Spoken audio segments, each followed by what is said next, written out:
Welcome back to Schwartzy Plays Go, and guess what? We're going to play a little Go. Today we're actually going to play a little game of Can I Live? Can I live in the middle of this board? Because we're going to jump in here almost 100 moves into this game. Black just played the last move.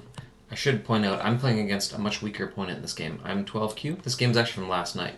And playing against 18Q. So I'm 6 or 7 levels better than this guy. And at this point, Black has tried to take the middle of the board, right? You can see that's just a big old group in the middle. Plus, he's got the upper right-hand corner. If we actually check the score, what is the score? Probably pretty even. It says I'm up by 16. So that's not, a blowout. Considering I'm playing someone that much weaker than me, not a blowout. However, I didn't want to stop there. Because this very next move, guess what we did? We throw in right in the middle of the board. And this is what I want to play. I want to play a game of Can I Live in Here? And I think I can because there is enough space. Clearly, I think I can because I did it. And I jumped in there to try and make this happen. So I think I can do it. Let's try. There's enough space in here, right? Because it doesn't matter if black plays here or, here or here. Whatever side black pushes my stone from, I just play the other direction. Black plays here. I jump off to the left, maybe 2 lines. Do the opposite. Black wants to keep his left-hand side here. Guess what? I push over to the right. And there's enough space in here that I think I can live. And I didn't want to be behind in the middle. If black threw in first, where my one stone is, if black threw in there instead, I'd have a much harder time. But being the first one in there, that makes all the difference. So, pardon me, what actually happened? Black ignores it completely. Interesting. We play a little defense, sure. But there we go. Cutting point. If you just look around the outside of this circle, look at how many cutting points and forcing moves there are, right? We got one here. We got one here. Well, we can put those two into Atari. Same thing here. We can play here, put those two into Atari. There's a cutting point there. I can threaten here. By playing there, then he'd probably got to respond and link up. There's a cutting point here where I can put his stone into Atari. I can play here and put this stone into Atari. And with any of those, like if I were to play here, he responds, and I come out. And then if we do that and 3 or 4 points of the board, all of a sudden we have a couple little groups all the way around the inside of this circle, and we try and link them up to live. So, back it up there. Black responds to my forcing move, my Atari, and then tries to cut me off. Sure, we can throw this through this pretty quick. Interesting, he didn't respond enough in here either, right? I gave myself just a little bit of a lifeline, and he played over here and completely ignored it.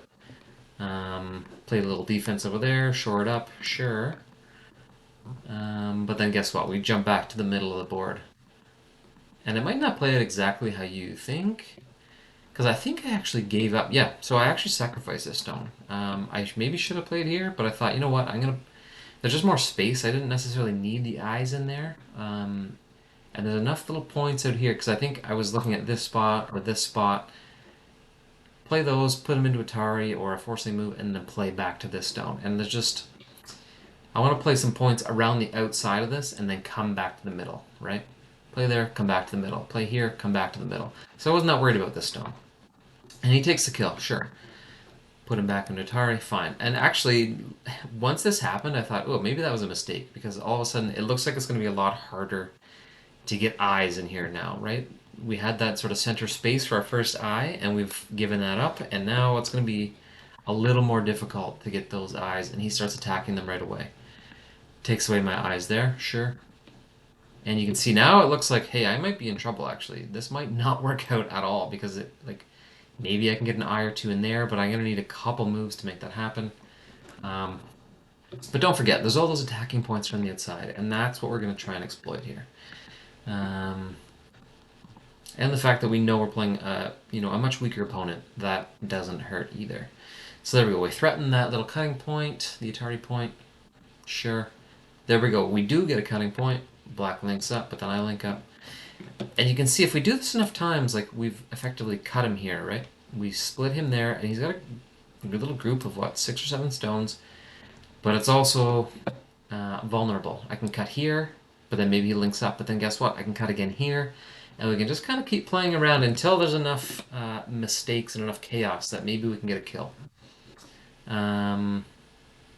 That said, it looks like I am going to lose those three. I don't know if I missed that or what, but Black can play there and kill that group off. Does he do it? Yep. So it looks like we won't get that kill, but maybe we can make it happen somewhere else, right? Here we go. Start attacking the periphery. When you attack those two, puts them into Atari, he responds, I back out. Black splits me off. Sure. We do the same thing. We'll split. Puts me in Atari. Sure, I connect up. I'm in Atari. Whatever, it's fine. All we want at this point is enough chaos. And all of a sudden, look at this. You sort of... When there's this much chaos, you kind of lose track of what's in trouble. Like, maybe these two are in trouble, maybe those two are in trouble. Initially down here was in trouble, but guess what? His whole group here now, that's in trouble. With this last play, we've effectively cut him off from attaching over here, and he's probably toast. He's only got one eye, and he's got nowhere else to go. He's got nowhere to run. And we'll see him try to link up. He's going to get a little bit defensive here. He recognizes that he's in trouble. He wants to connect up. Not going to happen, because guess what? We just put him into a double Atari. We're going to take one of those. And we do. Now he's in Atari again. Does he respond to that? No, he puts me into Atari. Maybe he missed that. I don't know. So we take another kill. And all of a sudden, my side group actually extends almost to the middle. And it's almost... like, this is actually all one... Holy smokes. Didn't mean... Kind of goes all the way around the board. I didn't mean for it to go all the way around there, but that's all kind of one group of mine, right? And we've effectively made the connection in here. And it's still this group is what we're attacking. He's still circled off. There we go. We play the safe play in there. We're officially linked up. If we can play this stone right here, sure. I don't know why he would play that one. He's running for his life here, but he's got nowhere to go. He's down to 2 liberties. Sure, you can cut me off if you want. Doesn't matter. I'll put you into Atari. This group's dead, right? Which means my center group we're through, and it's officially alive now. We're probably dominating, actually. If we check the score, white by 100 points. Keep in mind, we were up by 16 when Black had the center of the board, right? When that was one big Black group, we were only up by 16. We got a kill, we're alive in there, and now it's just a runaway train, and there's no coming back. And actually, there's a couple other things we can exploit. This game is almost done, because you can see here, Black's gotten a little bit desperate. He's trying to, I guess he's trying to kill this group off, I think. Right, because I got 1, 2, 3, 4 liberties, but guess what? Look at his group, that he's kind of backed himself into a corner here. And I think with the next play, we put the stone into Atari, he responds. Boom, you're toast now, because you're netted in. I think that's it. He resigned at that point. 178 moves in. We got another big kill, and effectively took most of the board. Ended up winning by 120 points. Not only do we have the outside of the board like we originally started, right? Like, this is all... I effectively have one big old group now. It's kind of like this, right? Yeah. Wish I could kind of shade that in, but you get what I'm laying down here, right? Everything in between now, that's all mine. I have one huge group, and Black has pretty much lost it. He's got 2, but it is what it is. But good on him for trying. He actually played pretty well. I think for an 18k, he got a couple little kills here, saved some things.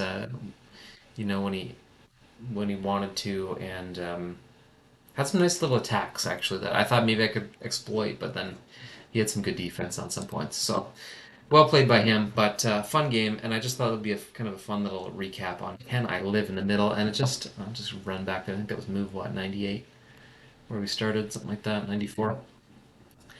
Because when you have a space like this, that's too big.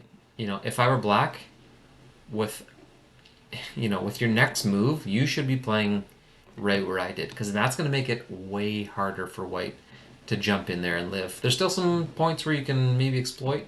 You know, we talked about those. There's a lot of little points here where you can threaten to kill and then, go from there. But as soon as you have the center of the board with that, like black can just he can play off all his other lines here and just keep falling back to the center and really secure that center of the board.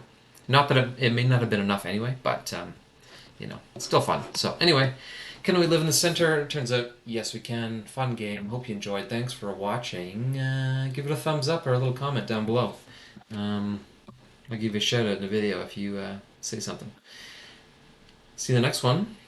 Let's go.